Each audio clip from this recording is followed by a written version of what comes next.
Hi guys, welcome back to part 2 of my Yu-Gi-Oh! Duelists of the Roses Let's Play series. And we started off the last round with starting this duel between me and Weevil Underwood, the regional championship winner of I can't remember what the championship was called on the series, but anyway, this is deck leader, basic insect, and he favours bug monsters, mostly, if you haven't already noticed. From the forest, and we started off in a bit of a disadvantage actually, having been sort of on the defence from the very start. Haven't really been able to do much. But here we're perfectly safe from Kagawa Alpha because he became spellbound after attacking my monster. I'm not actually sure why it does that. I'm still yet to find that out, which I'll find out for you for the next video. As to why he became spellbound, but that's handy because it gave my deck leader just that extra turn to get away from him out of striking range, so I could wait another turn to get my rank points up, and as you can see now, I'm able to summon any of my monsters. Now, if I'm perfectly honest with you, these monsters are not very good at all. I mean, that fiend, the three-headed Guido, he's a fiend type, and they get decreased in the forest. So what I'm going to do is, I'm going to eliminate some of these cards from my hand, just to try and reshuffle it and get some more cards in here, more ones that will help me beat this guy.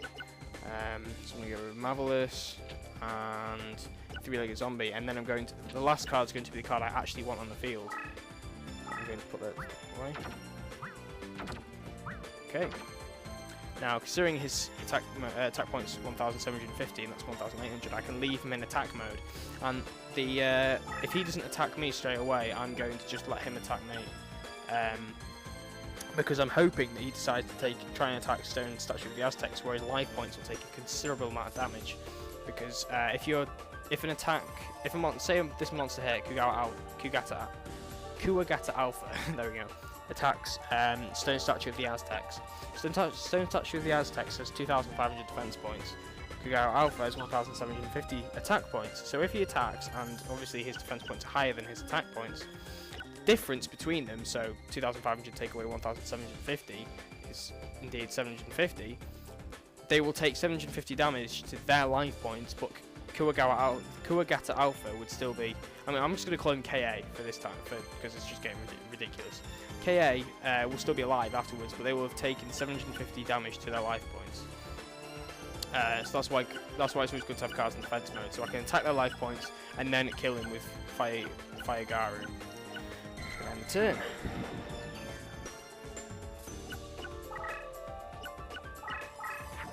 Actually, after this duel, I'm going to. You may call it cheating, but just me. Attack. Fire. After this game, I'm going to go onto the deck screen and I'm going to input some codes to get a couple of cards, which are pretty much vital to winning this game because they give you like the codes at the beginning, and it's just. You're very good at this game if you can win, or you know Yu-Gi-Oh! Stupidly well to win without some of the cards. As you can see, he attacked Fayaru and it didn't kill him. So now my guy will respond with a fire attack.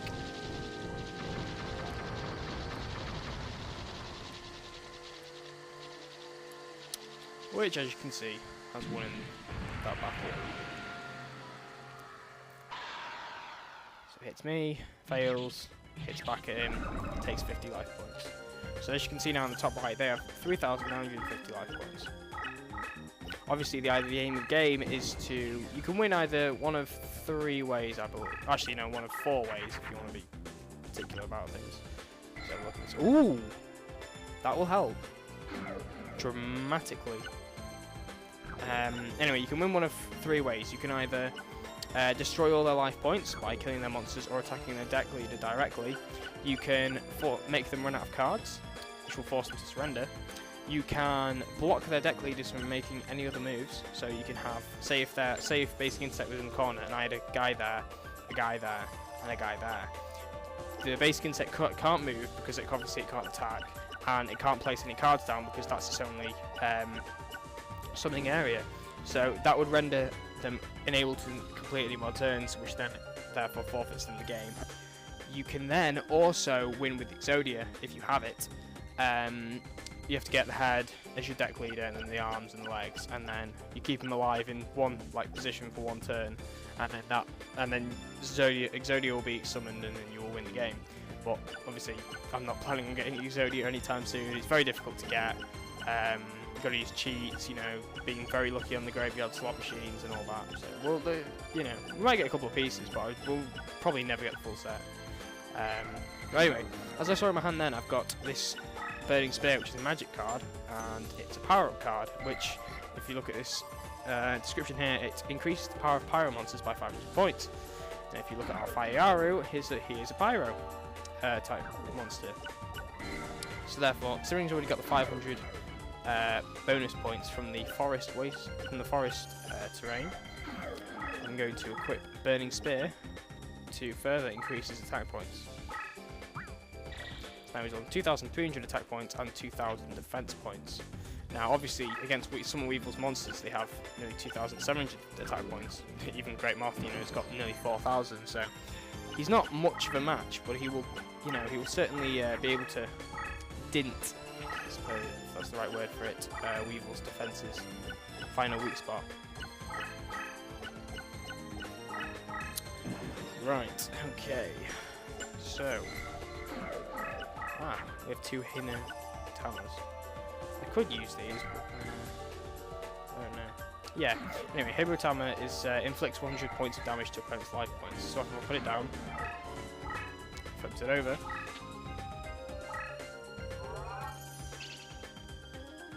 it inflicts direct damage to their opponent's life points, which is 100 in this case, which, you know, doesn't really do that much, but, you know, every little helps, and that could have won me the duel.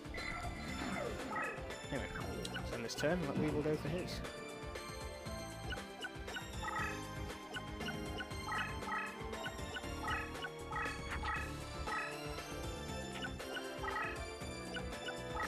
Right, Weevil tends to like to set a defense around where he's going to summon Cocoon of Evolution. So I've got to be careful. Ooh, Millennium Golem. Now that, I'm guessing by its attack and defense points, is going to be one of the stronger cards of my deck. Problem is though, him being a rock monster, he doesn't have that many places where he's going to be very effective. There's a wasteland spot there. There's one that the stone statue of the Aztecs is currently using up, but I want one that's going to be closer to play. So there's that one over there, but that is quite far away from play. So for the time being, I'm just going to summon him and keep him in the forest. And I'm going to use up. Actually, in this game you can fuse monsters which would likely go together. So these two might go together. Let's give it a go. No, we don't. Well, always worth a look. I'm going to move him forward. And my turn. Like cards such as if you have a machine monster and a weak warrior monster, you can make Cyber Soldier, which is a machine monster. All stuff kind of like that. Right. Now Hunter Spider's only got 2,100 attack points because of the forest power bonus. Which is a real problem with fighting Weevil, because he would only have 1,600 attack points, which again would actually still kill me, but would take off a lot less life points. 600 life points there gone. So the minute, you know, you really need to get a good decent card out as soon as you can, really, and try and take out. Aha. Salamandra. We could further increase Fayaru's attack points. Let's see how I'm going to do this. Right. So please hope that Weevil doesn't have a spell card which enables. So I'm going to attach him to Fayaru and further increase his power to 2,800 attack points. Oh, I knew that was going to happen. Okay,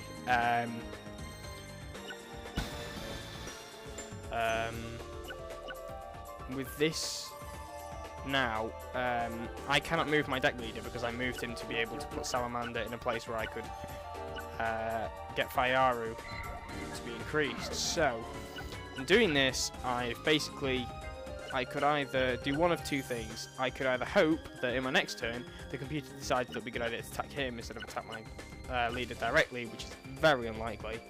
Or I can move Stone Statue of the Aztecs to here, which is not good because I only lose 2,000 less. But in a sense, it'll probably have to do that. Probably have done that. I knew that was going to happen. It's never that easy.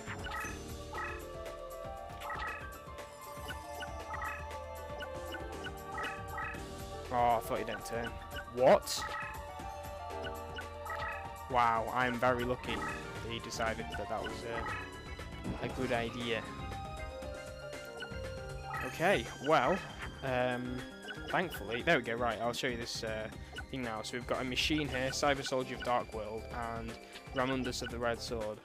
Now, they're both fairly weak. Weak machine, weak warrior. Should make Cyber Soldier. There we go, Cyber Soldier. So you can sometimes fuse cards together, and if I put them on the Wasteland here against Powerbone, yeah.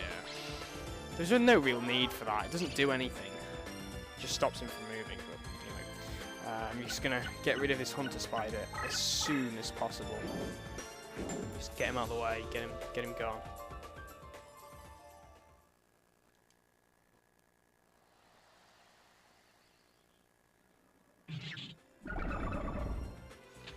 Right, okay. Right, I'm going to end turn for now, because there's not much else I can do.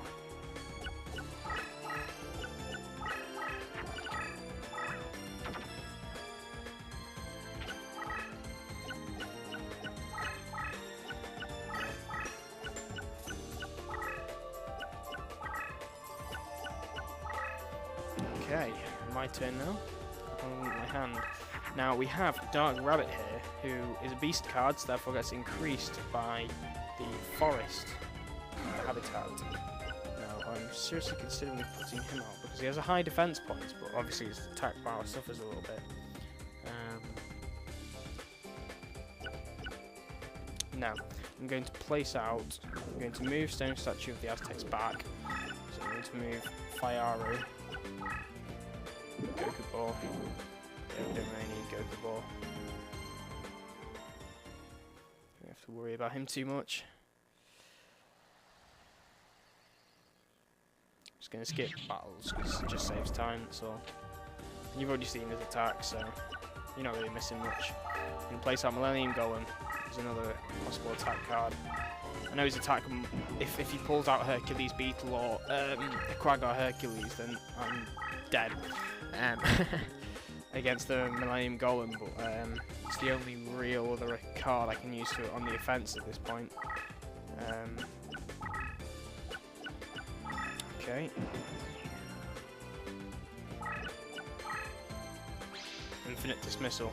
Okay, all that does is spellbounds this card for 3 turns, so he can't move for 3 turns, which, you know, sort of, yeah. Right, I've got this card here called Spring of Rebirth, which increases the power of Thunder, Aqua, Pyro, and Rock monsters by 500 points. Now, I think that I'm going to have to apply that to Fiaru directly, but obviously that's going to be more tricky than it sounds. So, I'm going to try and move it around the side here, away from Weevil's cards. So hopefully he won't attack it. So I'll move it up with Millennium Golem to prevent any attack.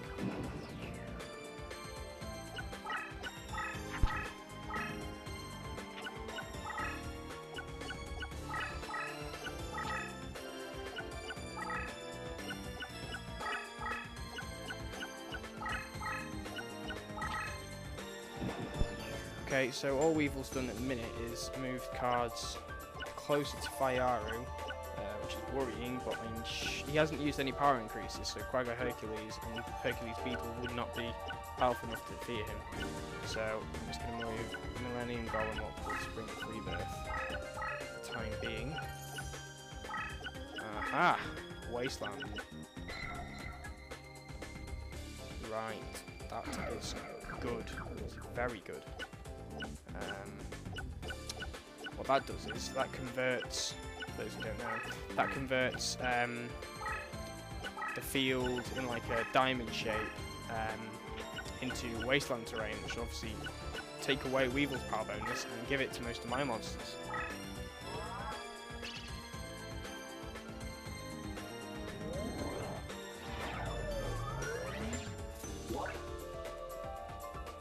So here we have Cyber Soldier gains the advantage, and so does Millennium Golem. So I'm going to attack Weevil's card with this.